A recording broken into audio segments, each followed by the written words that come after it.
My channel, welcome. To everyone else, welcome back. I wanted to make this video because before I put out other videos, I wanted to make sure that this one explains things that I may reference later on. So pretty much, my videos are going to be about different things, but the underlying theme of my channel will be good and the bad that we deal with. It'll be about this dichotomy of good versus bad, good and evil. And this concerns everything: the news, politics, policy, how we relate to each other in society, etc. So every topic, everything that we pay attention to, it ultimately comes down to this. It ultimately comes down to matters of morality. In this video, I'm going to address two major concepts that illustrate this. And let's get started. Number one, altruism. Altruism is feelings or actions that show an unselfish concern for other people. It's the principle and the moral practice of concern for happiness of other human beings and or animals, resulting in a quality of life both material and spiritual. I personally believe that it's our responsibility, especially during this point in time when our civil liberties are being taken away and things are getting really weird and backwards and unnatural. The responsibility of those of us who are not weak and who are able is to try to decrease the suffering of good people. Society has become very non-altruistic and we need all the help that we can get. So there's altruism versus my second point or concept, the ego. I am going to get into three concepts that can be used interchangeably because they're so similar, but they do have distinct differences. So first, egoism. This is self-interest as the foundation for morality. There are three forms: the doctrine that people should only do what's in their self-interest, and no one has any obligation to promote anyone else's interests. The doctrine that people are motivated only by their self-interests. So everything that they do is because they want to, and because they're going to benefit from it. And thirdly, the principle that it's simply logical to do things that benefit your self-interest. And I know people like this, and these types of people think that they know that they need to get from point A to point B, right? And they don't care how they get to point B. They don't care what they have to do in between. They don't care who gets hurt in between. They just think, hello, it's only logical that I need to do X, Y, and Z to get to point B in order to get to point B because I benefit from reaching that destination. They don't care at all about the in-between. They just care about what their needs are. So that's egoism. And then there's egotism, which is defined as an excessive or exaggerated sense of self-importance. Preoccupation with ego or self, selfishness and self-centeredness. An example sentence: his egotism alienated all of his friends.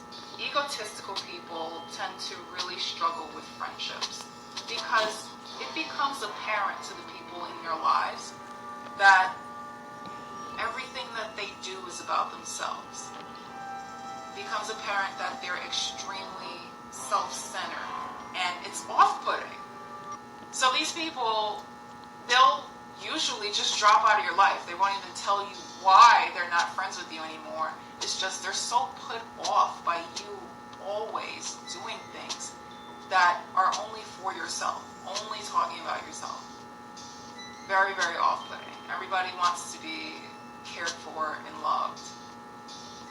It's pretty much the point of friendships. Paid attention to, cared about. And if you can't do that, they're gone. And then there's narcissism. Narcissism is the pursuit of gratification from vanity or egotistic admiration of one's idealized self-image. So remember, the narcissist doesn't live as their actual self, They hide behind a mask. They create a false self, and they want people to admire this false person that they created, that they live as. So they want admiration for their idealized self-image and attributes, and they have excessive preoccupation, interest, or admiration of oneself. I don't even know right now if that's redundant or not, but that's what narcissism is. So a lot of people, egoists, they find it hard to believe that others are truly altruistic. Their egotism, their extreme self-centeredness tells them that other people don't think differently than they do, and that other people also have selfish desires just like them. And this happens because they have theory of mind issues. Theory of mind is a social cognitive skill, so it's a social issue, but it also affects the way that they process information and how they process information and how they act on certain things. As a result, children develop this around 3 years old. It can be younger, but adults who are developmentally disordered in some way, which is what this self-centeredness thing is all about, as that's how babies and young children are, they will not have this skill. So some adults do not have theory of mind in working order. So pretty much in this life, you can either do for others and you can help the world go round, or you can do for self and participate in the world's destruction. If you're an altruist, especially if you're not rich, expect to endure some type of struggle and suffering. Definitely.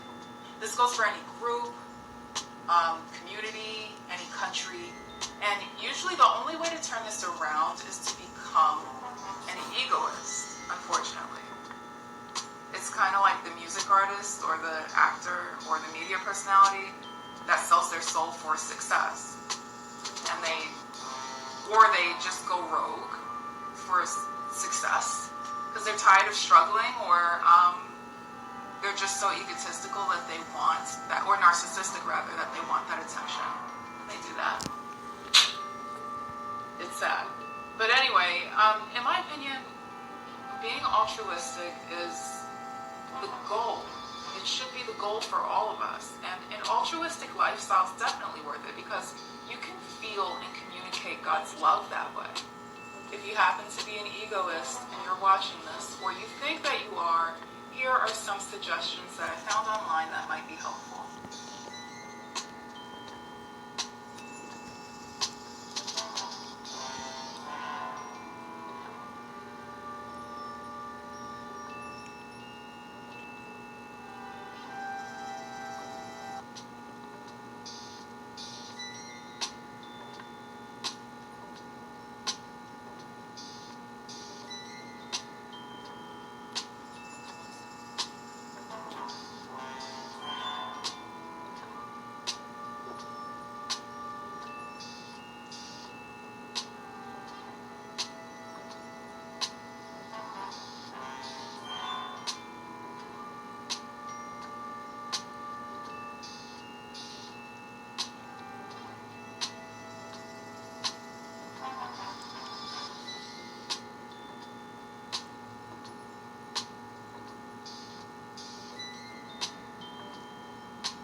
So thanks for watching my video, and I'll catch you in my next one.